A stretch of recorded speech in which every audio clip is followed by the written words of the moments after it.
Welcome back to Man Matters Stud Studio. That's what it is. Man Matters Studios with studs. You read the whole sentence. Well, thank you for joining us again with Dave, myself, Dervin. Going. Go go over some events, recent events, grappling events that happened. You first starters, American U.S. Wrestling, U.S. Open happened this weekend. They have 57 kilos. They have look little doll. He's wrestling for Penn State. He wasn't Liam Cronin. He tech fall his guy like 2 minutes 45 seconds. That one that was interesting was 61 kilos. This kid, his name is Jack Forrest. He was like Seth Gross. Seth Gross is the national champion. But Jack Forrest is a junior in high school. Really? Yeah, junior in high school. Like just got his license to drive. Yeah, for real. That's High school. crazy. You got against Seth Gross. He was down 6-0 at the beginning of the match because he's trying to do some crazy scramble. But you do crazy scramble, you back get exposed. In freestyle, you point to the other guy. And that's what happened. He started the match 6-0. He came back and tech for his guy 19-8. Oh my God. Yeah. No respect to the elders. Damn it. That's crazy. Yeah, junior First in high first school. strategy didn't work, so yep, all right. That's wild. Yeah. All gas after that. Yeah. But now he has to go against Vitor Arujao in Final X for the world team. Now, Vitor Arujao is a two-time national champion. He's a world champion and son of a Russian that was like a three-time world champion. He's the guy that was telling you about that he was asking his dad because his dad was like a world champion and he's a Russian nationalist. He made like the team for the Olympics. He's asking his dad, like, hey dad, what is strategy? What should I do for my match? What should I be my strategy? It's like, strategy? What strategy you talking about? You see a single, you take a single. See a double, take a double. See a snap down, do a snap down. Strategy you talking about? Just do it. Just do what you do in practice. It's not strategy. It's just rushing it. Yeah.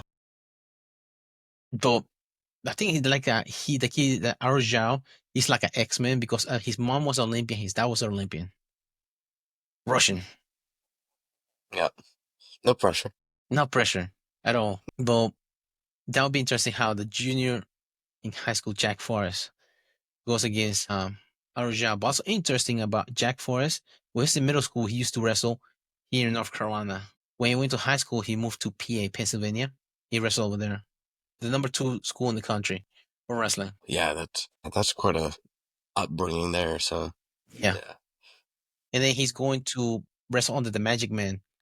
David Taylor, when he goes to college, he committed to Oklahoma State Cowboys. It's funny because a lot of wrestlers that are like have a lot of wrestling coaches are come from there from that Oklahoma State, like NC State coach wrestled there. Coleman Scott, he's a bronze medalist. He was the UNC coach. He wrestled for Oklahoma State. DC wrestled Oklahoma State. Johnny Hendricks wrestled for Oklahoma State at 165. Like they have like a loneliness of wrestler. They're going to other stuff. Interesting. How's that like? I mean, obviously the program must be pretty darn good, but like you've shown me some schools that have all this like new technology and stuff. Like, are they one of those schools? Yeah. That's what Yeah. David Taylor has. I Okay. mean, they have the nutritionist. That's what I was telling you about. They have a nutritionist. They have a hyperbaric chamber. They have like massage chairs, Norma Tech, boots, compression boots, all kinds of stuff. I mean, they have a nutritionist on staff, and they also bring down like for example, these guys right here, they are world team members. So that's what the thing that in the line for Penn State they have is they have world medalists in their wrestling room with their college guys. So for example, Carlos Dorsey was saying most of the time our practices are a lot tougher than the competition we go against because I go against world medalists. So I go against like college kids. Like it's nothing. Wild. Yeah. That's crazy. Such an advantage. You know, wow, that's so yeah, I feel like that would be a weight off their shoulders. That's gotta be like, yeah, I mean, that's crazy. I had not heard that. Yeah.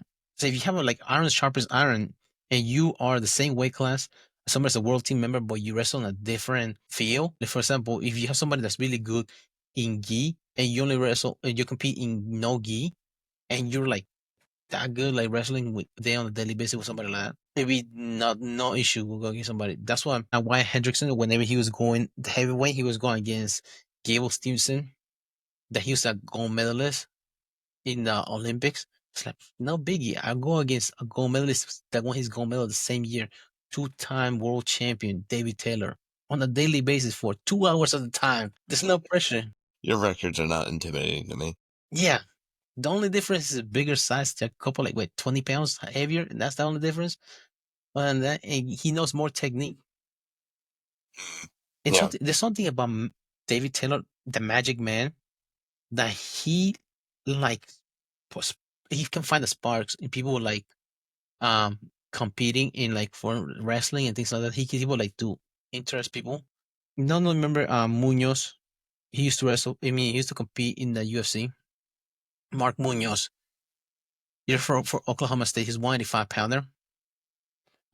He was with David Taylor talking, and they were like together. And then he asked like, "Hey, do you have a son?" Right? He's like, "Yeah." He like does football. He play baseball. He wrestles. Like, yeah.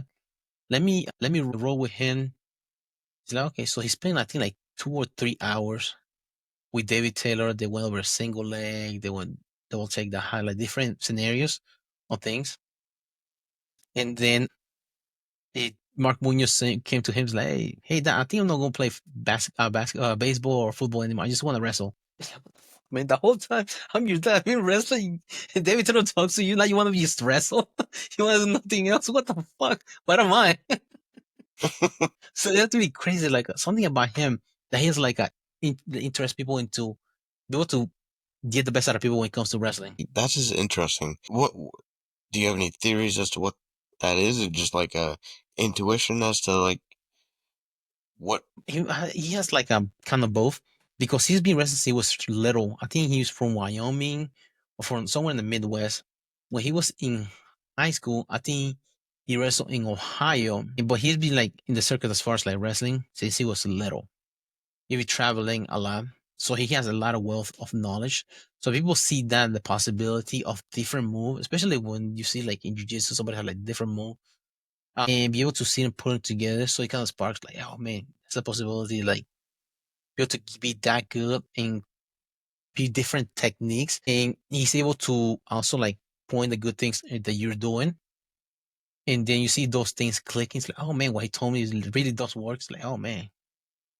So usually you do get better. Like if you see things that make you better and you see you getting better at those things, like you gravitate towards that. Yeah, that makes sense. That does make a lot of sense when you start kind of seeing what your game is a little bit clearer.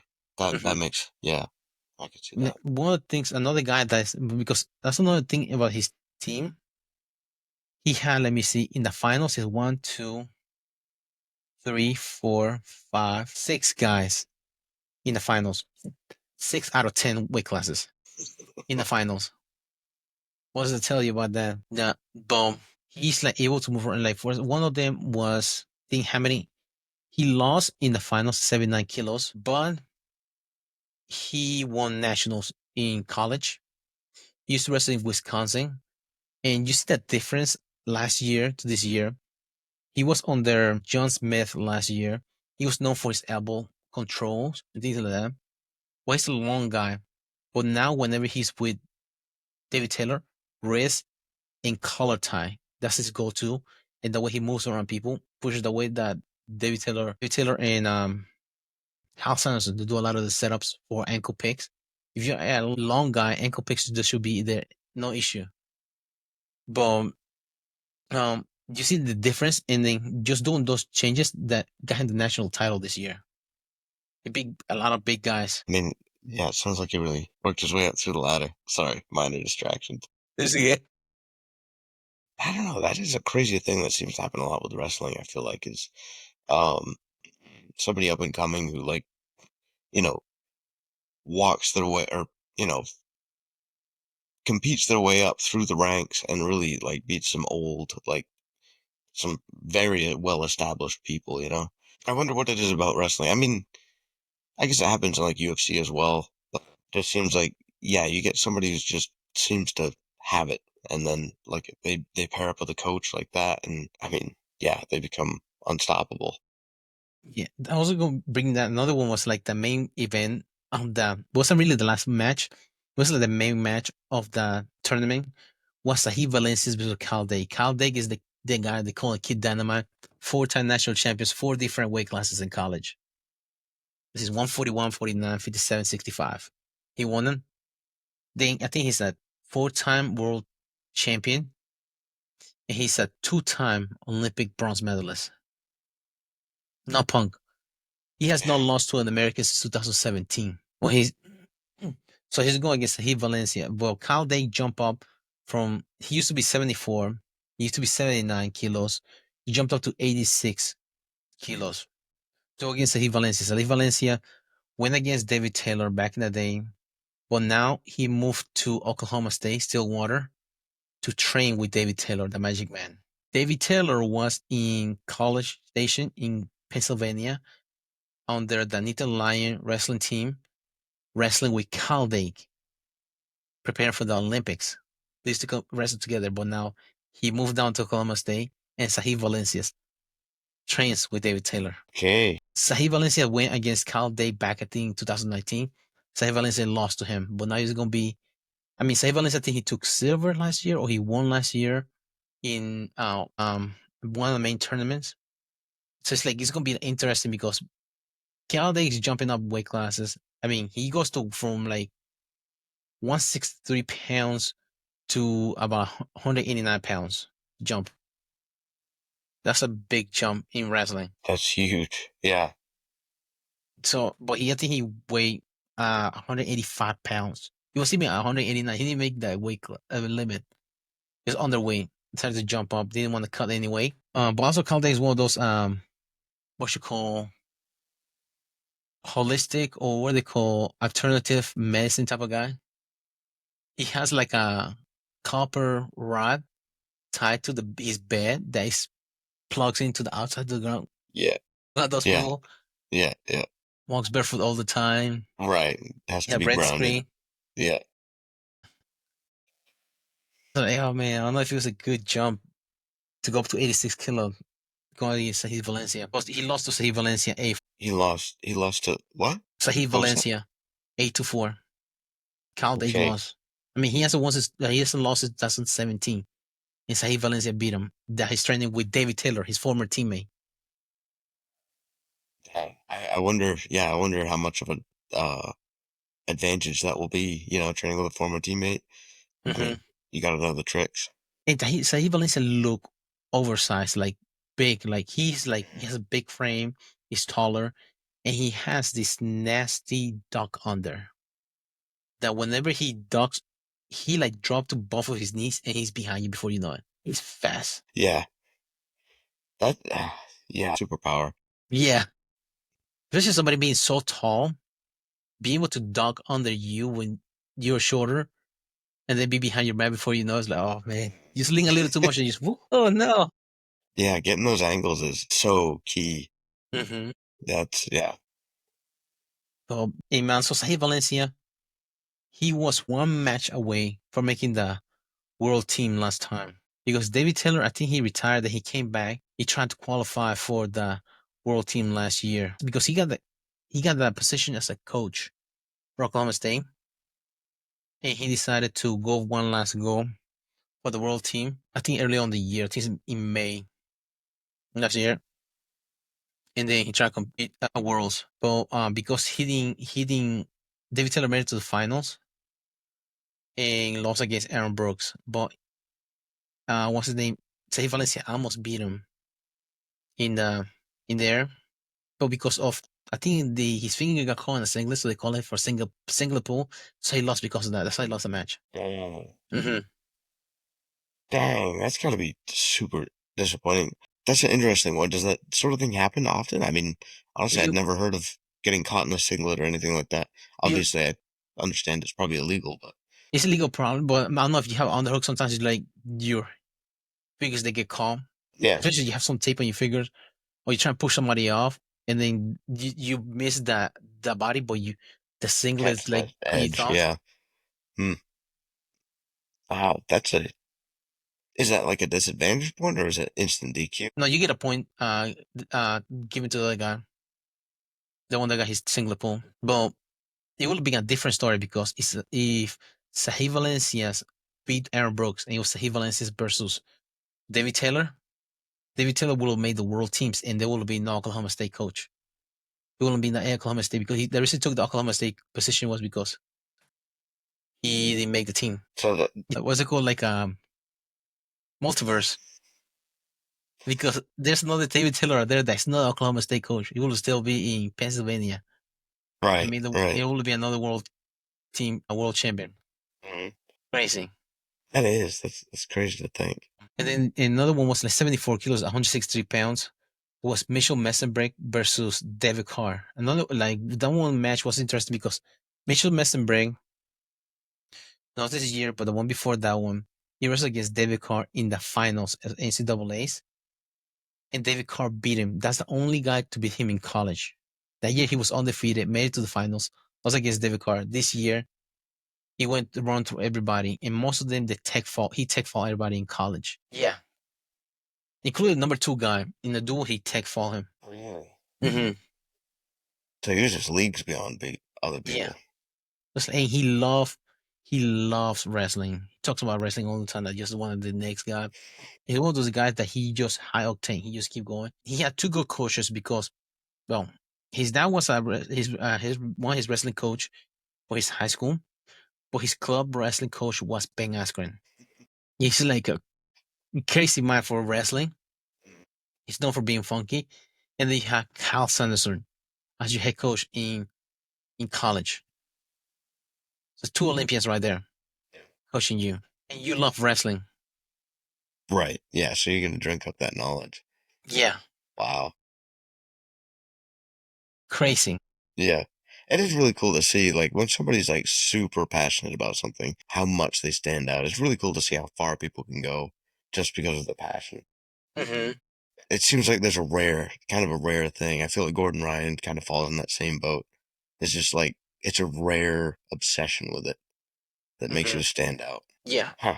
That's interesting. Because they have like good coaches around him too that help him because also he had to travel a lot from New Jersey to New York to compete there. I mean to train there. Yeah, The exactly. Blue Basement. But yeah, took his coach's knowledge, drank it up, and really just went with it. That's really, really cool to see. Luckily nowadays we have internet. You can find different techniques. Yeah. Yep. Yeah, it's definitely a lot less hidden. You can get it anywhere. Yeah, back in the day, you had to get VCR or books to be able to get a. It was very seldom you find good technique. Anyways, Bushmack That is dojos. one thing. Learning grappling from a book has always seemed crazy to me. Like that's that's impressive. Yeah, and why imagination. Exactly. See, like your bookshelf of your wife compared to your bookshelf. Like, what kind of shit? What kind of house is this? Like jujitsu move, and then your wife romance novels. Oh shit! It's a different kind of romance. You wouldn't Yeah. understand. Do not touch my books. That was about a 2. Then we were going to 10. Oh, yeah, man. Another match they had in there was Gianni Decamales.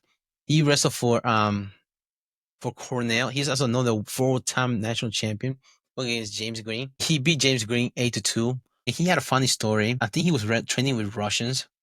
So when he was training with Russians, they asked him, "Hey man, John Boros, he's 6-time world champion, Olympic gold medalist. Hey, he's like strong. Like, does he take steroids?" It's like, no, no, no, no. If he doesn't do any steroids, it's like, how about David Taylor? He's like a big guy. He's like 4-time. Like, he doesn't do steroids. Like, no. How about Kyle Day?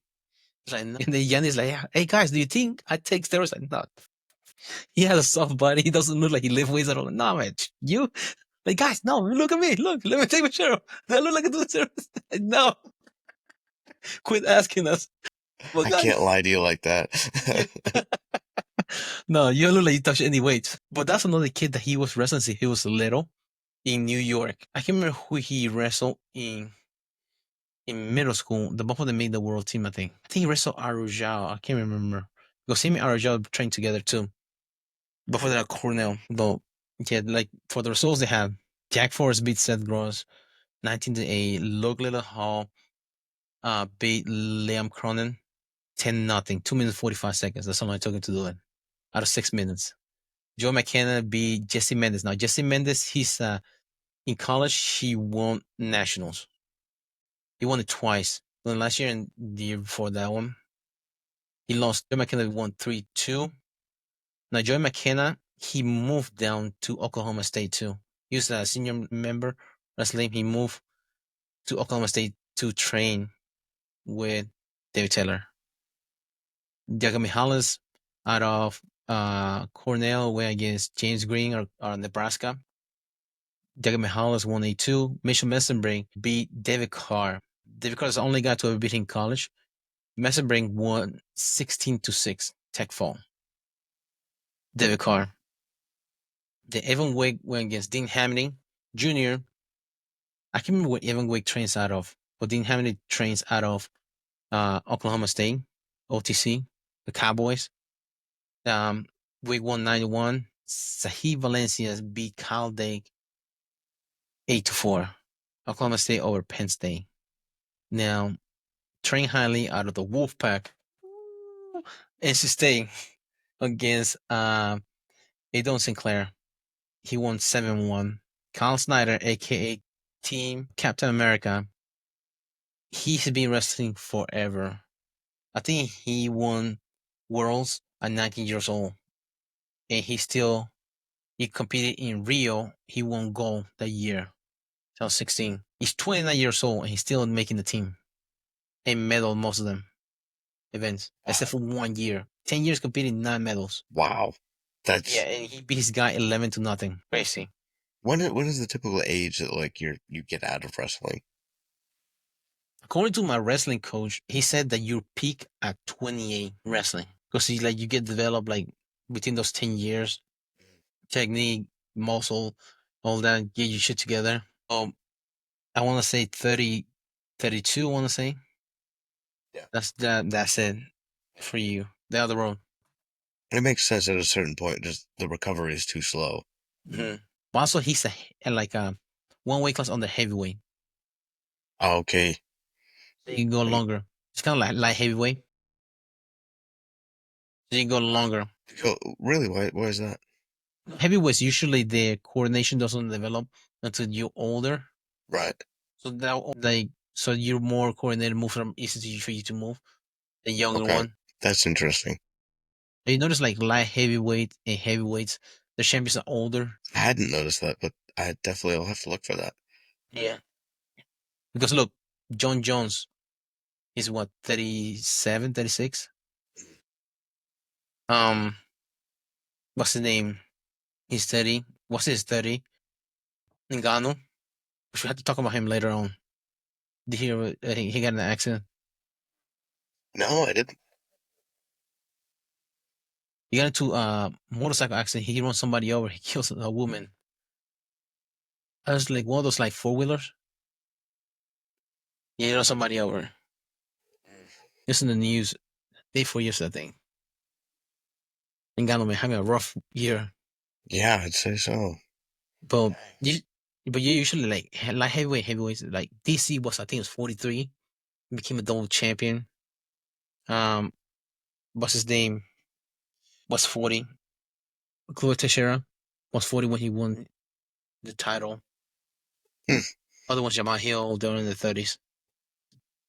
It was light heavyweight. They should be older. That's what John Jones is an outlier because I think he's 21, 22 when he won his title the first time. That's crazy. I think he's been up there for that long, but That's 11, 14 years.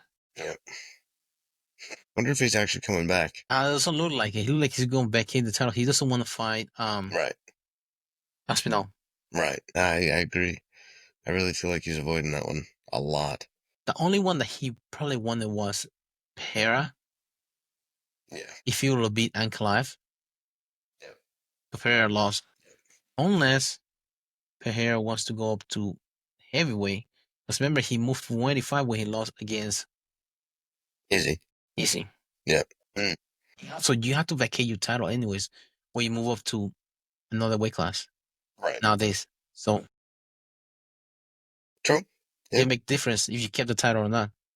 But the reason why John Jones won that fight was because it would be more money for him. Right. Yeah. Yeah. Yeah. For sure. And to be honest, I feel like he would have. I feel like he would have that fight easy. To be honest. Yeah, because he that he would have won him. Yeah. I don't know. If Pajeda moves up, I feel like it'll be. All right. I feel like his punches are going to be less and less effective. Yeah, just knocking out people like smaller than him, Right. and the range will be a lot closer too. That's a valid point. Yeah. That's very true. 'Cause, I mean, him versus Whitaker, it's like, dude, there's no way Whitaker will be able to close the distance. Somebody like that. Right. Yeah. Somebody how much he leaps in and out. You have to do double slip, double step to be able to get in. That's a lot of time to aim for Pajeda. Yeah, I seen somebody recently that wanted to get Hamza Shemaev. It's a match. Somebody called him out. Somebody was willing to take him. Never mind. Hamza Shemaev and Belal Muhammad was talking about going up to middleweight. What is it about Belal Muhammad that people don't find it interesting? People don't. What? Find him interesting. He's not marketable Yeah. I mean, I agree that he's not, but I don't know. because, like, for example, they made a comparison of him going the Joe Rogan experience, and a lot of them they break like 1.5 million views within the first 24 hours. Belal Muhammad was able to get near close those, I think, like 75,000 views. Yeah. So it's like, what is it about him that's not marketable? That's interesting. Maybe that's why. Maybe that's the fact that you have to ask that question. Yeah. I didn't know he was competing in the UFC. Dude, Yeah. like, for Right. example, I was showing the video of him wrestling against RBY. He's a wrestler from he was undefeated, 4 time state champion Arizona. He's, I think, 2 time national champion, 3 time finalist in college at 133. And he was rolling with Bilal Muhammad. He making him look slow. And I was showing that video to somebody. It's like, yeah, like, let's see how he's doing. Like, they're like, and somebody told me, like, yeah, man, the old man, he's like having a hard time. Like, dude, the old man is that UFC 175-pound champion. What are you talking about, old man? That's Bilal That's Muhammad. And the difference is he wrestled at 133 and Bilal Muhammad is 170. mhm. So if Bilal Muhammad is talking about going up to 185 to go against Hamza Shemaev, that's a nightmare to wrestle against. How do you think that will go? Yeah. Wow. He might get the publicity he's looking for though. Maybe it's not about winning anymore. Yeah. His nickname is Remember the Name. I think that's his name. Ooh, Yeah, that's like who? ironic. Who? Bilal Muhammad. Remember the name? Ain't Who? nobody doing that. Yeah. I guess that's why he got his nickname. Remember the name because you won't. You won't? That's the No, he's challenge. begging you, please, please remember the name. I beg you. I beg you. Please remember the name. Uh, Probably he gave his name to the announcer. So I remember the name. That's stuck his nickname. What's your nickname? Remember the name. Okay, all right. Remember the name, Mohammed. Rainier, the Ritter, the guy I was talking about that he's going against Bone Nickel. That'll be interesting match against Hamza Shemaev because he likes to go for finishes. hmm And I can remember seeing an article. Somebody said that RDR would be more dangerous against Hans Shemaev than Dricus Duplessis. Interesting. Because Dricus, he has an awkward style. At some points, he feels like he's throwing and he's like off balance at times. So like, when you try and hit him when he coming back, he's actually off balance so much that you try and hit him. He's actually off the target. It's not so much that he's not gonna lose it. He's unpredictable because he doesn't even know where he's going. Yeah. I remember one time he was trying to do a lateral drop and he landed on his back. One boy, is there a terrible lateral drop? No.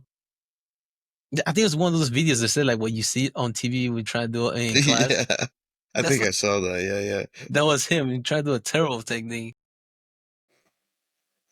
because he has a high pace. That's the only thing that's like outstanding about Dracos Duplessis. And he's able to put a pace on you, kind of like Marab, but at 185. And like some of the like takedowns maybe, but I don't see like anything like be able to be like Hamza Shemaev. Like, means Hamza Shemaev gets a hold of you. You see what he did to Robert Whitaker's jaw. Yeah, no, yeah, that was, he gets a hold of you. That is incredible strength. It's Mhm. incredible technique. Yeah, there's, you just get ragdolled. You see Kevin Holland when wins against him. He just ragdolled Kevin Holland Right. Yeah. within the first round. It was super early in the first round, too. Mhm. Smash everybody. It'd be interesting. I don't know if he has a match coming up or not. Because the thing about it, he has some sort of issues, some matches that he gets like, I'm not sure. Because he likes to train so hard. I wonder if that's the issue that he always runs into. Overtraining like rhabdomyolysis or things like that. Because he trains like crazy. Well, that's what it is. He has Robert Whitaker. Never mind. I'm Who looking at old asked? one. Who does he have next? Who's that? No, like he has fast like matches coming up. Who does he have like lineup for matches? I'm trying. Yeah, I feel, yeah, because the Whitaker match was back in October. I mean, we're in May. I just don't, yeah. I see the article about Dricus Duplessis step up training ahead of Shemaev bout. So is he going for the title? He's intensifying his training. Potential fight against Shemaev in the UFC. Is he going for the title? I mean, it wouldn't be crazy to think. I mean, he beat two champions, former champions. Shemaev, he beat Robert Whitaker, and he beat Kamaru Usman. Kamaru Usman was a majority decision. Then he submitted Whitaker by crushing his face. He beat Kevin Holland, Bravo Show, Gilbert Burns. That one was a barn burner. Which was in that position. Technical submissions. Lee Jingling, KO, TKO, submission, Bravo Show. I mean, how can you deny him a title fight? Yeah, I just don't, yeah, Sean Strickland, I don't see that happening. Yeah. I mean, does Sean Strickland even have a coach now? Because after the Diego Duplessis fight, he fell out with his coaches.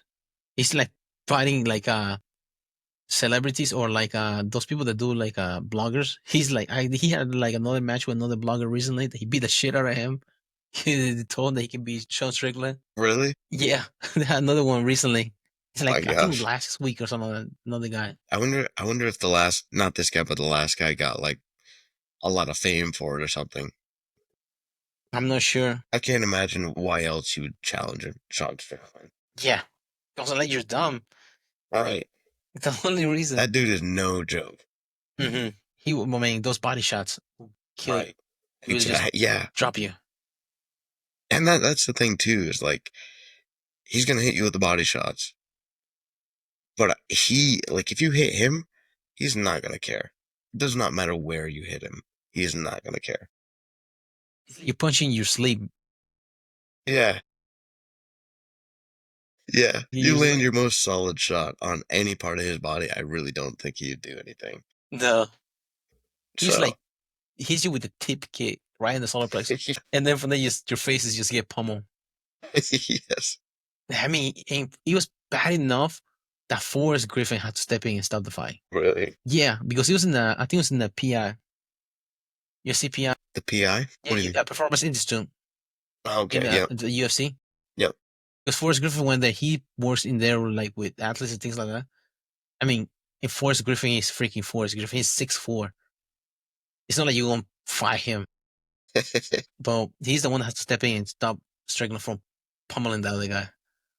And Forrest Griffin is pretty wild himself too. Yeah. I do, yeah. I mean, Strickland, I feel like is such a loose cannon, especially like challenging him. Oh my God. Yeah, Dude's on the verge of snapping at all times. yeah. Especially if he just lost recently. Right? You want to poke the bear. You have better chance at one of those being one of those people that remember this thing that I seen that thing recently, 100 men versus a gorilla. You better chance against a gorilla than you against him. At this point, he's gonna be target fixated on you, just beating the shit out of you inside a cage. Right. Be But desperate for fame. yeah, that's not a cloud you want to have, man. That's you end up in the clouds. But man, it's nuts. Also in the U.S. Open this weekend, Rafael Lovato Jr. he was competing in the Masters Nationals, which is something that he has never done before. He has never competed in wrestling before. He decided to sign up for it, and he took third place in his division. Yeah. What has he done? I mean, he did gi, no gi, ADCC, MMA. Now he's menacing local. I mean, the nationals in wrestling. Yeah, he's definitely rounding out his resume there. Yeah, he's like he remind me of like doing side quests. Like video games, you do side quests after you beat the mission. That's what he's doing. Beat the campaign version, and then he's doing side quests. Yeah, yeah. How's his have you heard like he had that brain condition? Have you heard how that is? I barely remember about it, but because that's the reason he stepped up from MMA. Right. That he retired. But what was it? Okay, did they decide the grappling was okay for that though? It seems like it. For some reason I was thinking he was like in had a remission or something like that, but Adenoma, that's what he was diagnosed with. It's a condition involving abnormality in the blood vessel, but that was back in 22. He was off for 3.5 years. The condition involving abnormality form blood vessels, typically in the brain or spinal cord, due to potential health risks. Stanley Rappler relinquished the belt. That's why he let go of the Bellator title. At the time he was 39, 3 years ago. I that is mean, pretty impressive though. Yeah, he's done jujitsu since he was very young. mm-hmm. Used to be like I know him best for his gi stuff, to be honest with you. I remember watching those matches back in the day. But it's really crazy to think like I don't know what training he's had in wrestling, or I don't know if just the grappling knowledge in general like helped him get there, or For what sure he's not the been guard doing. pull though. What's that? For sure no guard pull because your back gets Right. exposed, you get 2 points to the other Sure. guy. Yeah, Yes. and then you lose. That's crazy to just show up and, well, I mean, I'm sure he did training. I'm sure he did, but still, third place, like, that's wild for In a first nationals. time. Yeah. That's impressive. What the Masters is, I wonder if he's like 40 and above. Yeah, I don't Because know. average 40-year-old It's valid. trains like him. This is the That's question. valid. Yeah. Shows up against some, like, part-time hobbyist and he's just ready to roll. Yeah, That would make a lot more sense. ADCC competitor. I mean, he qualified to ADCC. Oh, really? Again? No, I mean like back in the past. I'm talking about Yeah, yeah, yeah. like you're a 40-year-old that used to wrestle back in high school, decided to sign up for nationals. Shit, just give me a Russian instead of a Brazilian. Speaking of, did you see Mika Galvao competing this weekend too on Saturday against Roberto Jimenez, BJJ star? What do you think about that match? You sent me? Yeah, Yeah. That was pretty crazy transitions in the armbar position. But there was many times I thought Mika was gonna lose the armbar, not the match, but the armbar, and just kept transitioning. The other guy's arm, I do not envy how his elbow feels. Oh my gosh, it's got to be hurting. Can you imagine? elbows not supposed to bend that way. No, he held on for. There was a lot of deep points in that. His So his arm elbows was looser about than to they give out used. whenever he was belly down at the beginning. He was on the Yeah, armpit, under yeah, Mika's armpit. It's like there comes the crunch. yeah, and he just kept on rolling. But I mean, that's impressive. But Mika's arm bars are unreal, though. I Yeah. mean, he'll hit him from anywhere. He hits the flying arm bars. He's hit him on like almost a guard pass arm bar. He has another one from guard. He does like a instead of go for a Kimura grip, he does the opposite, like far side, grab the wrist, and then he just like pins the elbow to your chest, and he start climbing with his legs like a lasso, and from one side to the other, and on your armpit, and he just catches the armbar from there. It's like hard to get out of there, especially your shrimps and just lasso over, and you stuck there. I feel like that makes it so much harder is when people get so good at things like arm bars that they hit them in very unconventional ways. So you don't even know where to look. It doesn't feel like it'll turn into that, but then it does. Like, for example, that guy, he was going for a double leg. He had an underhook, and Mika went for the armbar from there. Like, what the fuck? He thought he had a body lock or some sort, but he was stuck in the armbar before he knew it. He was fighting out of it for like a minute or two, Hmm. but it was futile. Yeah. He kept rolling, and Mika was just following. It's really crazy. Like Mika almost had there's a couple times I thought he was gonna go for a triangle or something, but he just kept on changing to the armbar. You see in the same weight class as K Rotolo? I thought he was lighter. I was thinking he was. He's 77 kilos. Okay, so he's 170. Okay, they are. That would The be an same interesting weight. match. That would be a wild match. I wonder how that hasn't happened. There's a few that I wonder how they haven't happened before, like the Tackett versus Rutolo. Like I truly don't know how that hasn't happened before. Yeah. Oh, Tackett versus Mika. Again, very very good match, I think. Because Tackett love the action. Right. And Mika can really bring it to him too. So, yeah, no, that those would be crazy. Was he? No, Mika fought in ADCC, didn't he? He didn't. He Against didn't do. Russia, back then Russia in the finals.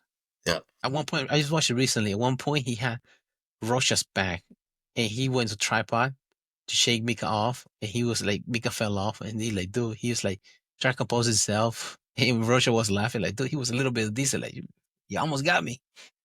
Russia looked like he was just controlling the knees, like, you almost got me. Because I mean, if somebody has your neck, you're fighting on their neck choke, and you're upside down, tripod, trying to get somebody on you, you'll get Yeah, dizzy fast. it's true. It's no lie. Well, Russia's face like, oh, you almost got me. I wonder if Mika didn't get the invite to CJI or if he just turned it down. Maybe I'm not sure because there will be no Rotolo, no Tackett in the division in ADCC. Say what? There will be he'll have to go against Rotolo Hmm. in ADCC. He probably thought like that was just gonna be just one off CGI Yeah. compared to Hmm. ADCC. Yeah, that's true. Who does he train under? I wonder. That's a good question. Sport. Wow. Manaus, Brazil. Out as their own BJJ affiliation in Sao Paulo. He's only 21 years old. Yeah. Only his weight is probably Tackett and Rotolo, right? What's that? Only two in his weight. Like as far as like being great is the Rotolo brothers and Tackett. And Tackett has a brother, right? Too. He does, but Taka's brother is bigger, isn't he? Sure. I thought he was like, yeah, I thought he was a little bit bigger. William. Yeah, William. Say his weight. 22 years old. 25. Okay, a little bit. Yeah. Yeah. Yeah, that'll be interesting matchup right there. I mean, come on, want to see get it together. One FC. Yeah. Okay, good because go for the title because Mika's all about titles. Oh, really? I mean, he won ACC, BJJ Stars, BJJF that he had won. Just to bust for stuff, but that's beside the point. He got banned That's right. I forgot about that. Yeah. Yeah. for that. That's so young too. Yeah, That's crazy. I think he was 90 years old when he Yeah. popped. Yeah. Talk about pushing yourself to the. Yeah, it's I wonder what crazy. kind of like issues that will cause. Especially at such a young age, starting like that. Endocrine system. Special was started in July 22nd, 2022. 1 year suspension strip of the medal. 3 years ago. How old was he then? 3 years ago. 18? Yeah, would be 18.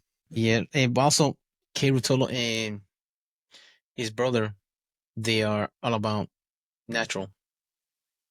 That'll be interesting. I mean, they take it to people, so they're a lot longer and lankier than Mika, I think. Mm-hmm. And they go for it too. If you wrestler, I'm gonna wrestle you. If you are a little locker, I will go for leg lock. Yeah, exactly. Yeah, they'll match people. Yeah, it might be the Diaz version, Diaz brothers version. Yeah. You too, especially Nick Diaz. It'll be interesting. They'll. I mean, one FC will be the one dog to do it. Yeah, you think so? Yeah. Have you I was seeing the trailer about yesterday released the trailer for the Smashing Machine Marker. Mhm. Have you heard about him? I probably have, but it's not. I don't know a lot. I remember people talk about him. He's freaking huge. He was a UFC heavyweight champion. He was teammates with Kevin Randleman. I remember there was a documentary they made about him back In 2000 HBO came randomly. He was who else was in there? Mark Coleman. They were teammates in the because also he was a US wrestling team member. Marker. He wrestled for Syracuse. He was a national champion. Syracuse doesn't have a wrestling team anymore nowadays. But back in the days he was nationals with them. But he used to find Pride. And that one thing he got hooked on painkillers. They mentioned that in the movie, yeah, or in the trailer anyway. I think that's what that show was about back in the day when there was an HBO. When they're making it. But Ken Randleman is no longer because I think Ken Randleman and Mark Coleman they were teammates in Ohio State. That's what they were in the US team for the wrestling team. But Ken Randleman is no longer alive. But that's one of the trios. I mean, they have people in there in the movie. They have Rick Ryan Bader in the movie. I wonder if he's portraying Mark Coleman because he looked like Mark Coleman in the movie. And then you have Bass Rutten. I saw it. Yeah, I saw him.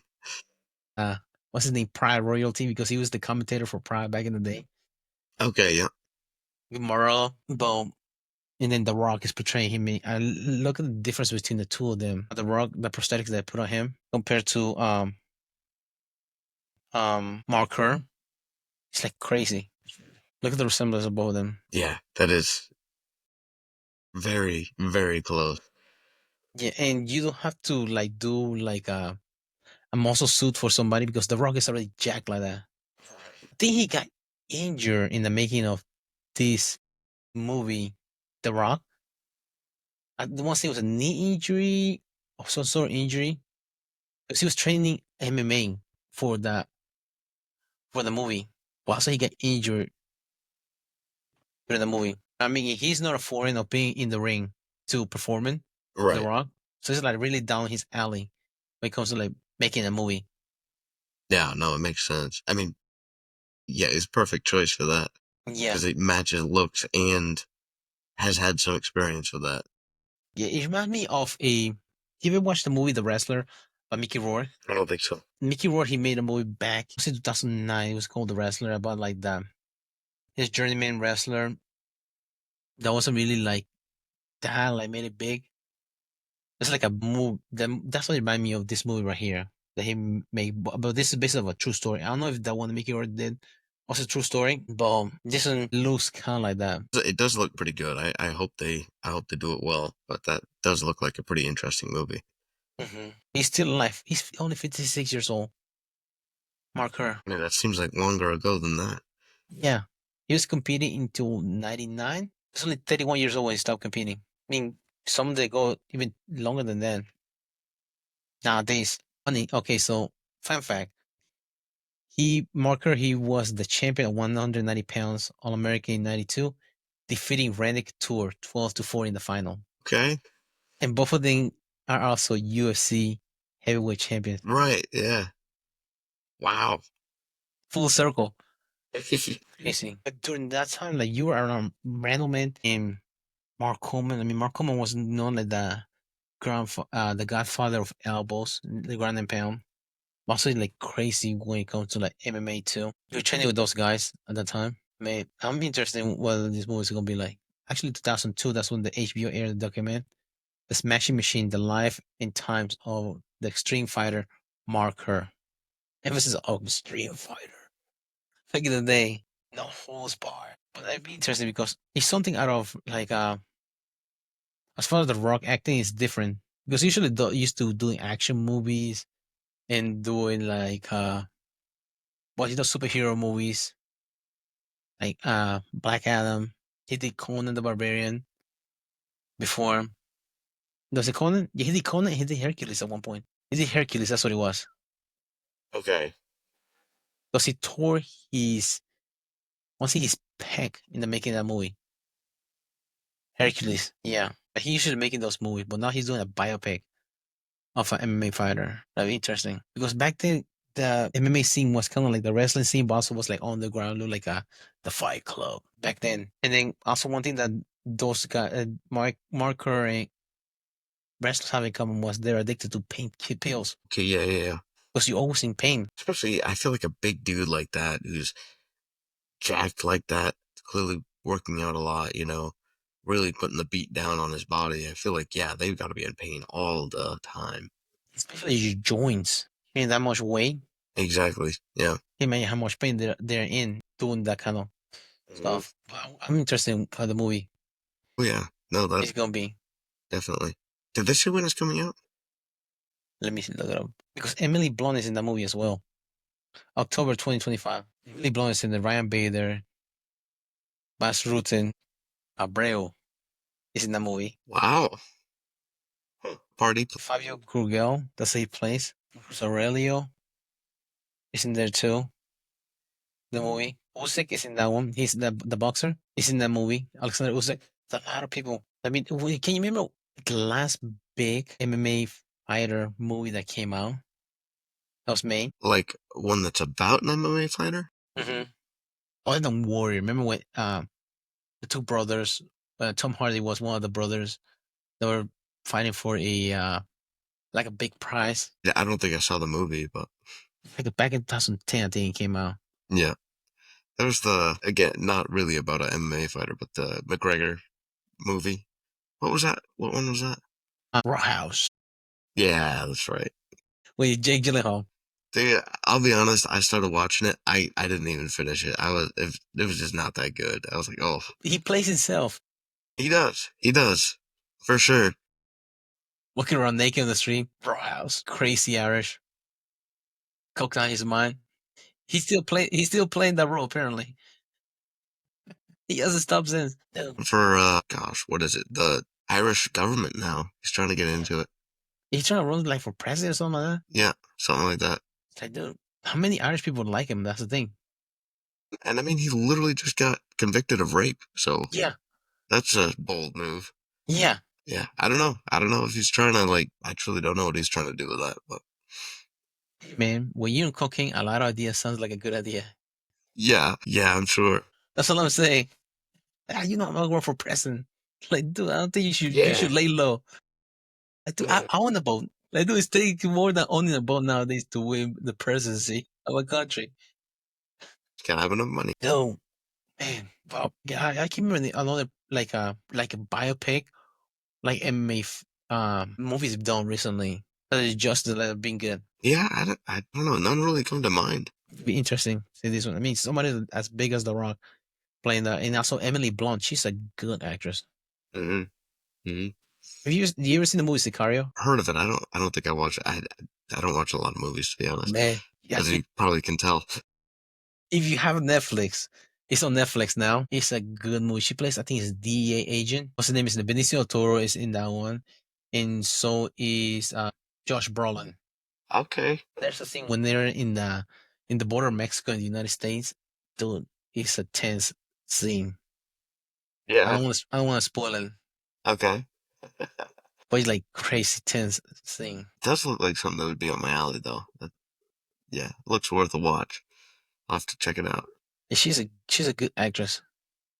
I'm playing Mary Poppins. Yeah, I heard of it. I didn't watch the new. Yeah, This is not the first movie that she's been with The Rock. She was actually in Jungle Cruise, a Disney movie. thought so. Yeah, I thought so. Went from that to being Marker's girlfriend in the movie. Should be good. Do you know who her husband is? I don't. That guy from the office, Krasinski. He was in 13 Hours. Yeah, that's her husband. That's funny. That's what they're in the movie. Quiet Place. John Krasinski. That's her husband. That's funny. That's another movie. He was. Have you seen 13 Hours? Going down the movies. He's good. He was a good actor in that movie. 13 Hours. Yeah, yeah, He played a good role in that one. I agree. That was Michael Bay movie. Was it really? Yeah, that's what it's special effects look like that. But it's a Michael Bay movie. Yeah, yeah, yeah. Transformers, especially like the mortar scene when they're landing on top of the building. It's been a minute since I've seen it, but yeah, You can see it's a Michael Bay movie. yeah. I don't know. It's since I'm used to seeing him in like The Office, Mhm. it does seem funny to see him in different like settings like that.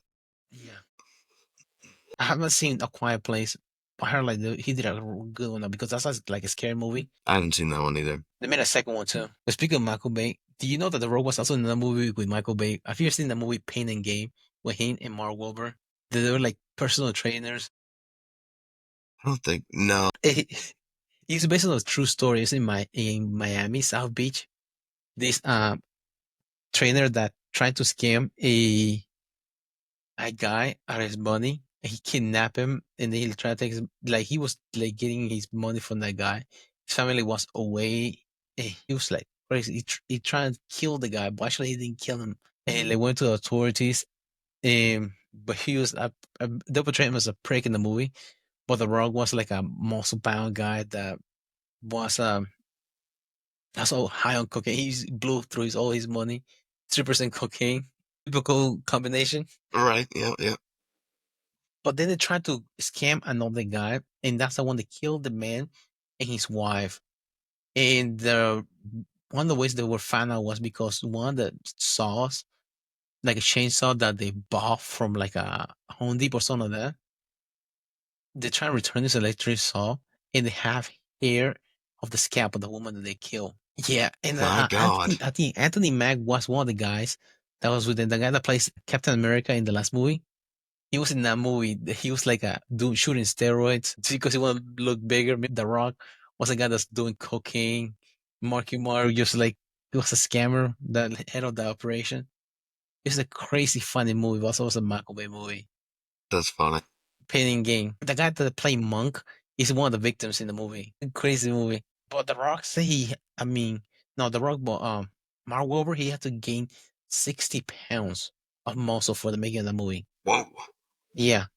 And he's not a big guy either. And The Rock, he looked huge in that movie too. Yeah, yeah. I bet it, yeah. Pain and Gain. That's some new movies to add to the list now. Yeah.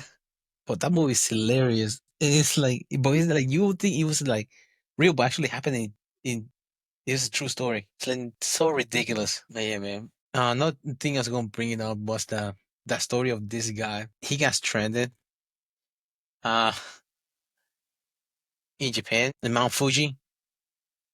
That he was airlifted from Mount Fuji. They rescued again days later after he returned to get his phone because he was like altitude sickness. How dumb do you have to be? Seen the clip of like that somebody dug, I think for like a pipeline or something like that, and there's a sheep stuck in it, Yeah, and they go in and they pull the sheep out, and the sheep goes and jumps back into it. That's that yes, guy. yeah, dude. I'm actually an idiot. So he was airlifted with altitude sickness near the peak of Mount Fuji in Japan. Last week, returned to the slope that was rescued the second time. Just 4 days later, the 27th on Monday, the climber was identified as a 27-year-old Chinese student living in Japan. He made an emergency call on April 22nd to get airlifted after developing symptoms of altitude sickness. Police said that adding his climbing and also were damaged. Ah man, he like went back again, get his phone, and think about it. They even said that if he ever found his phone, I was gonna ask. I wonder if he found it. he didn't find his phone. So I wonder like Oh if my he's going back God. again. It was Yeah, not he's known got whether to. he was able to find his phone in the end. Jeez, what an idiot. Hey Maybe man, he had if a he still doesn't have his phone back, there's always a chance for a third time. yeah, man. Like, dude, ain't gonna give you again because the trails are closed during this time of the year too. Because it says Really? it's open from July to early September. Can you imagine being the guys getting that call? Like, oh my God. This guy, okay, this time he's just gonna fly over and pretend that we didn't see him. Yeah, for real. Leave him out there, man. What did he have in his phone that he needed so bad? I I wonder don't know. if it's a Huawei phone. It's a Chinese Yeah. phone. That's why they don't have it in Japan. I ain't getting a fucking Samsung or iPhone that's made in China I think. with slavery. I want Huawei. All the spice in my shit. Yeah. He probably had a discount tariff coming in, discounts in his phone. That's why he wanted to give it. I got a different time zone. That's why Yeah. I get shit for ship. But dude, what a moron. I can't believe that's so, yeah. I mean, 4 days later, it's not like you can just climb up there the next day. 4 days later, calling in. Yeah. Some people really don't seem worth saving. Leg, what they call 'em, Darwin. Yeah, exactly. Prove it right. You should just give him Darwin's award. Just let him nature take his course. We don't need this guy in the gene pool. He doesn't need to make any more kids. No, for sure not. A 27-year-old student. That's what it says. Why is he studying? He I hasn't got a wonder. degree yet. Let's see why. Like, dude, what are we doing? Shit, my forgot my car keys again. I'll go back over there. I tell you what, man, this is the one guy you want to go out drinking with. You get lost, he'll find you. One way or another. Yeah. God. Every time I see that airlift remind me of that lady that she was being rescued in the helicopter. Like a fidget spinner. Oh my gosh. Sadly, she survived. Her blood vessel was just full, like hers just red because just spinning so hard. Only thing you hear is old lady screaming, yeah, just spinning. Just put me down. Better off without all this. Oh God, poor old lady, man. Do you remember the story? Have you ever heard the story of Bill Burr about he read an article about news about this guy that he just inherited the family business of his dad. He used to do the helicopter rides around the city. In the first week he was there, he got a booking for a old couple going there, but only the husband show up, which is kind of weird. So he's going there, and when he was doing the tour, he like that old man just opened the door, and he just jumped off the helicopter, and people just call it. See, they look like a mannequin falling into the air. And what happened was that the old man was terminally ill, was cancer, and he didn't want to die like a bitch. So instead of just book a tree, just jump over there and just God. kill himself from the jumping into the water. But the sad thing about it was they were not high enough. So when he landed, he survived the fall. Like, oh shit, this is worse. Oh shit, this is a lot worse. We're all guys. Yeah. Sadly, yeah, but also good news. He said in the story that the guy died in the hospital. Okay. I mean, I guess. Yeah. That guy just wanted to, his own turn to jump on the plane and survive the fall because it wasn't high enough. He said he probably broke the record for the highest Free backsplash fall. belly flop in the world. Poor old guy. So bad. Yeah. Dude, just like, everybody see you. Driving too. Oh yeah, he was freaking out. Like, what the fuck? What the fuck? Screaming into his headset. His doors from the inside now. Yeah, put a shot lock on that thing. Oh man, it's crazy. That is. Cole's been. I want think Rainier is the underdog in the fight according to the betting odds because Boneco has a lot of he trains on the ATT too. Boneco. Rainier, he brings the heat too. He's coming a new organization, but I'm interested how he will do against Bo. But Bo is like a freak. His striking is not there yet, but his grappling is good. But also the guys that he has gone against have not been like high level grapplers. The one that he went to was against Paul Craig, and he's not willing to engage in the ground. Paul Craig has a nasty guard. He didn't want nothing to do with that. Goes for the takedowns and kind of the ground and pound, correct? He ground and pound, but when he managed a lot of ice cream, but whenever he doesn't get a ground pound, he goes for a submission. Every naked show basic stuff. But that's the thing that's gonna be the match to look for. Because it's fight night. There's another one that Misha I was talking about earlier about the prelims. I didn't know that I didn't take into consideration that she was in the prelims of a fight night. It was not even a pay-per-view. That is, yeah. That is pretty surprising on that one. Yeah, because she's not in the main card of a fight night. It's in the prelims of a fight night. Does it even air on ESPN or just the ESPN Plus, the prelims for night? I think it's just ESPN Plus. It's not ESPN for the prelims. Check your local listing. Even what's the name was? Remember Gillian Robertson? She was in Joe Rogan Experience too. She was on the high note, like moving up the ranks, but now she's in the prelims too Who's that? of this card. They're wrestling in wrestling in Iowa, and I was gonna bring this up too. I don't know what's going on, but I remember Jeremy Stevens. He was in Global Fighting League, but this weekend he's fighting in the UFC. He's from Iowa, and he's in the main card. Fighting lightweight. Used to be 145-pounder.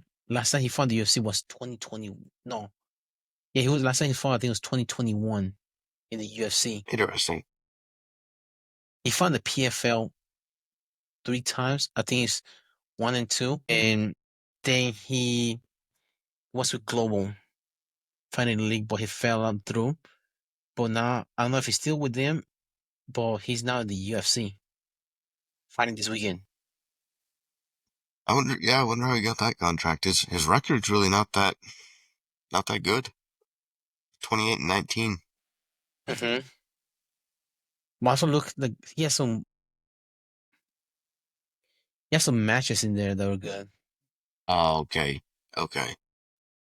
Who did he knock? I remember he had somebody that was a crazy knockout. Because he's known for a striker. Darren Elkins, the damage. He beat him. His Bermudez and Barao beat him. But who did he knock out?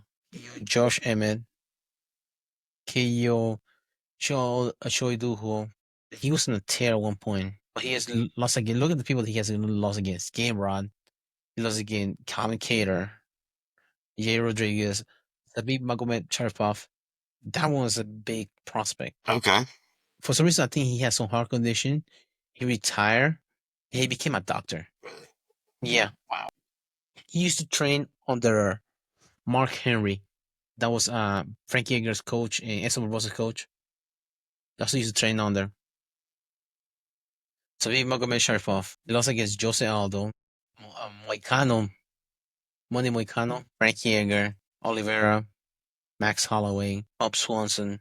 I mean, those are some like tough guys. Yeah, that's a valid point.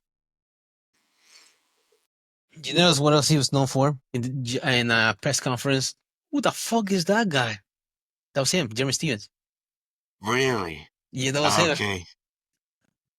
Who's the next guy that you want to be? Yeah, it's me. I'm gonna knock you the fuck out. The guy with heavy hands at 145. Like, who the fuck is that guy? That's it, Jeremy Stevens. It's funny. But he's fighting Mike in the UFC. It was interesting. He fighting in Iowa. That's why he's more in Iowa. I mean, if Bonico win this one, he'll probably be ranked in the top 10 in the UFC. He won decision, submission, and TKO. He's got a pretty clean record. Mm-hmm. 7-0 right now. That's building quick. What's the records of the guys that he went against? 11-6 and 7-2. That's the record. And let me see, Paul Craig. Paul Craig is a big step though. Paul Craig beat Ankalaev and he beat Jamal Hill. That's a big KO Jamal Hill. KO Shogun Rua. What did he beat Ankalaev? And submitted Ankalaev. Paul Craig. I wonder how he will do. I think I'm favoring the Dutch on this one. Yeah, I'm not super familiar with Renier. He's I think he was PFL double champ. Okay. The 185 in light heavyweight champion there. He's known for finishes, go for finishes. Dang, that sounds like that's an opponent right there. Yeah. Yeah. Huh. And this is the guy they're saying that he'll be more dangerous to Hansa Chimaev than Dicker Duplessis will be to Hansa Chimaev. Interesting. Hey, that'd be cool. That'd be cool to see Chimaev challenged. Yeah. The only guy that put it to him, the bright challenge, was a 170-pound Gilbert Burns. I mean, his coach was yelling at Hamza Chimaev, stop fucking brawling with him, stay on the outside.